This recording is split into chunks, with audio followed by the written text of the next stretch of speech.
Promovimi i kapaciteteve mbrojtëse, rritja e ndërveprueshmërisë nëpërmjet trajnimeve e stërvitjeve, kundërpërgjigja ndaj kërcënimeve hibride e ofrimi mbështetjes për integrimin euroatlantik janë 4 pikat kryesore të deklaratës së Përbashkët Ushtarake të nënshkruar nga Shqipëria, Kosova e Kroacia. Teksti marrëveshjes së plot në fushën e mbrojtjes dhe sigurisë, që u nënshkrua më 18 mars, e që ngjalli reagime të shumta në rajon gjatë javës, u publikua nga Ministria e Mbrojtjes së Shqipërisë. Ministri Pirro Vengu edhe njëherë shpjegoi se kjo ujdi është bashkëpunimi natyrshëm mes 3 shteteve sovrane.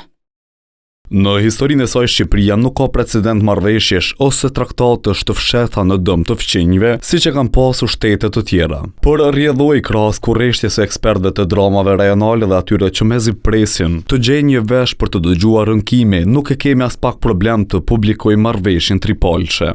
Edhe sipas Kosovës, nisma do t'i kontribuojë paqes dhe stabilitetit në rajon dhe nuk duhet të shihet si kërcënim ndaj askujt.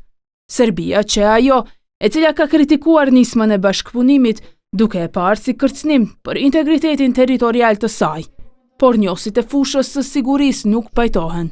Fare s'kan pretendime të tilla këto shtete që kanë shkuar marrëveshje bashkëpunimit, por thjesht është një nismë, një iniciativë mirë dhe një përses të vendeve të Evropës Juglindore për të forcuar në aspektin e mbrojtjes nga çfarëdo qoftë sulmi. Ministrat e mbrojtjes të Kosovës, Shqipërisë dhe Kroacisë kanë thënë se nisma mund të zgjerohet edhe me shtetet e tjera, duke përmendur këtu mundësinë që Bullgaria të bëhet pjesë e saj.